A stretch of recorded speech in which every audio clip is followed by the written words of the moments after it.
So I'm going to try to present a very intuitive understanding of the motivation and the architecture behind convolutional neural networks, stemming from how it solves some problem with fully connected neural networks. So first, let's look at the problem of image data and fully connected neural net. So to remind, a fully connected neural net is where every input unit will influence every output unit. So when we have a 28 by 28 image data, this will get unrolled into 784 pixels. And these pixels are individual input unit, each of which will influence every output unit. And so we will try to learn the weight of like how each pixel unit here will influence all of the output unit.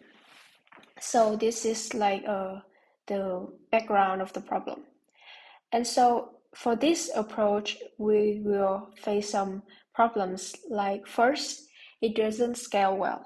So say before it was 28 by 28, but what if we have a bigger size image? Say what if we have a 200 by 200 image? And so that is still quite small for image. And say if we have more layers, so the previous one was like just one layer, but what if we have more hidden layers between? And so say for this first layer we have 40,000 hidden units. Then to just learn the weight of this first layer alone, we will be learning 200 multiply with 200 multiply with 40,000 parameters, or 1.6 billion parameters, just for this one fully connected layer. And so we can see here that there will be too many parameters to train. And not only that, if we have that many parameters to train, we will need an equally massive training data, massive like amount of images to train that big model with many parameters. So the first problem that we can see here is that it doesn't scale well because there are too many parameters to train with the bigger the image. Yeah. And then there's also a second problem is that this approach doesn't capture the local connections. We can see in this teddy bear image is that nearby pixels are more similar or related. So we can see that the inner square here and the outer square, they are both quite brown and similar to one another. But for the approach that we just mentioned, each pixel are considered one separate input unit. So therefore, it doesn't really capture this local connection and similarity between like nearby pixels. And finally is that it doesn't have spatial awareness. So say this cat, if it's on the right versus if it's on the left, it is still a cat and it still have like very similar information. But to this fully connected neural net, like say the cat is in pixel 1 to 10, and then it becomes to pixel 20 to 30, it will learn a whole different set of weights for this. So therefore the same object in a different location will look completely different to the fully connected neural net. So to summarize, we see that for the approach of using a fully connected neural net to learn image data, it doesn't scale well, it doesn't capture the local connection, and it doesn't have spatial awareness. So if we want to learn like 1,000 different cars, we would need at least like 1,000 different car templates to train that fully connected neural net to learn. So the convolutional neural net will try to solve these three problems, mainly inspired by the idea of compositionality, Say it means that so instead of looking at the car as a whole, we will look at the things that make a car, like the wheels or the windshields or the car frame. So like say if an image that has wheels and have windshields and have a frame that looks kind of like a car, then it's pretty sure it's a pretty good guess that it's a car. So instead of learning 1,000 different car templates for 1,000 different cars, we just learned 30 different templates. That is 10 that are wheels, 10 that are frame, and 10 that are different windshields templates. And from that, we will learn 1,000 different cars. And the convolutional neural net, it will solve this problem with these three main ideas. That is parameter sharing to solve the do not scale well problem, the local connectivity, and equivariant. So equivariant here is that if an input change in some way, then the output will change in a similar way. So let's look at the architecture of a convolutional layer to see how it solves the problem. So here we have the input image, and we will have these two concepts. One is the receptive field.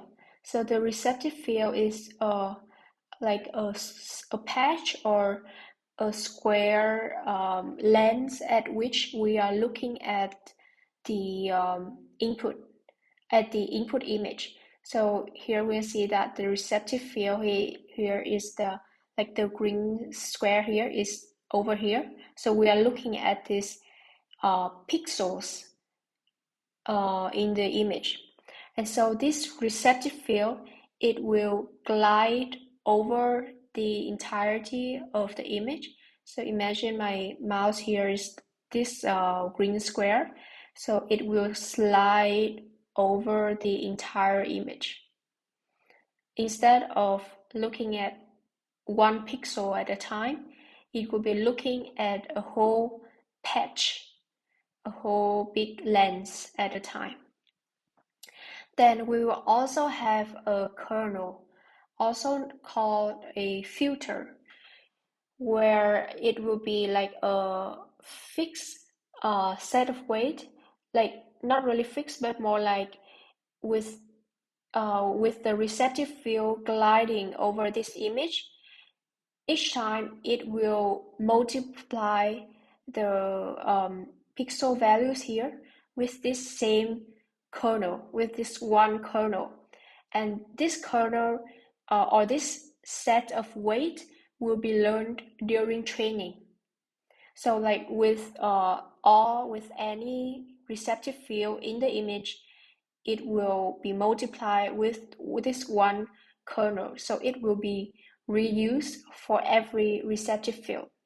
Instead of like one receptive field learn one weight, this one weight will be multiplied with the receptive field over the entire image to learn.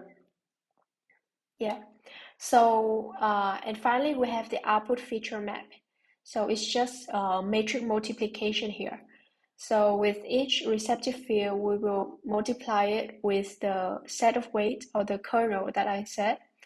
And we will have the output will be one pixel in the output image here, in the result here. So we can see here the green here multiply with the kernel give us a small pixel here in this output. So this receptive field, kernel, and output feature map, it's kind of represent these three ideas. So one is local connectivity, because as I explained, instead of looking at individual pixel, we are looking at the same. We are looking at one big patch of close of close and nearby pixels here. Yeah, so it has the idea of local connectivity that solves the problem of not capturing the local connection of pixels. And then we have the kernel, which has the idea of parameter sharing, so that we don't learn a different weight we don't try to learn like each unit with one weight. We are trying to learn a same weight as we glide this receptive field over the entire image. Yeah, so this thing remain fixed as we glide this ring over the entire image. Also note that there are many kernels or many different set of weights that we will try to learn during training. And if you are familiar with the idea of the multi-head attention in the transformer, so it's kind of similar to how in transformer they will try to learn a different focus for a different head. Here we'll try to learn a different kernel or different weights for each different for each different kernel. And then finally the output feature map here. So I have said that equivariance is that if an input change, then the output change accordingly. So here, if as we glide the receptive field and multiply it with the same kernel, then if this receptive field, then the corresponding output will change. So if the cat is here and it becomes here, then in the corresponding output, the cat will be moved from here to here. Yeah. So that's basically the idea and the intuition behind the convolutional layer and how it solves the three problems that we saw in the fully connected neural net. Now let's look a little bit about the more other layers that involve in the convolutional neural net. So we talked about the convolution layer here, which is the affine transform here. So after the input and the convolution layer, we will have a ReLU layer or similar detector layer that will try to introduce nonlinearity into the model. Here, the convolution layer, as I said, is still basically matrix multiplication, so it's still basically linear. So we need another detector layer here to introduce nonlinearity to the neural net. And then after that, we will have a pooling layer. So the purpose of the pooling layer here is that we will try to downsample the data even more. And it will help in making the resulting output like invariant to small translation. And by doing so helps in prevent overfitting. So here, this is like a sample 4 by 4, and we will try to downsample it here into 2 by 2. Here, the approach is using max pooling. So for each window here, each 2 by 2 window, we will take the max value of this window. So here for this pink window, the max will be 6. And so it helps in mitigating the invariant to small translation, because in this small window, if 6 is not here but here, then it will still be the same, because the responding output will be 6 as well. So it helps to prevent overfitting. Oh, and stride here is like how much do we shift the filter. So a stride of 2 means that so we start with this filter and then we will skip it by 2 pixels. So it becomes in here to the green one. So yeah, and then so this is a sample architecture of the convolutional neural net. Do note that this is just like one of very many variants of the convolutional neural net architecture. There can be many other layers, such as the unpooling layer and some many other layers, but now just trying to get a high level intuitive understanding. So after the input, we'll have a convolution, the first convolution layer. Here we will have 6 different filters, or like 6 different kernels. Each will try to learn different things from the image. And usually in the first few layers, we will try to learn very simple things from the image, like the edge, or the texture, or the color contrast. So very, very simple thing. And then after that, we will have a ReLU layer, and then we will have a pooling layer where we will downsample it from 6 by 28 by 28. 6 here is like 6 different channels, right? Until we have 6 by 14 by 14. So we have downsample. And then we have another convolutional layer. Now we will try to learn more complex patterns. And here we can see that there are 16 different channels.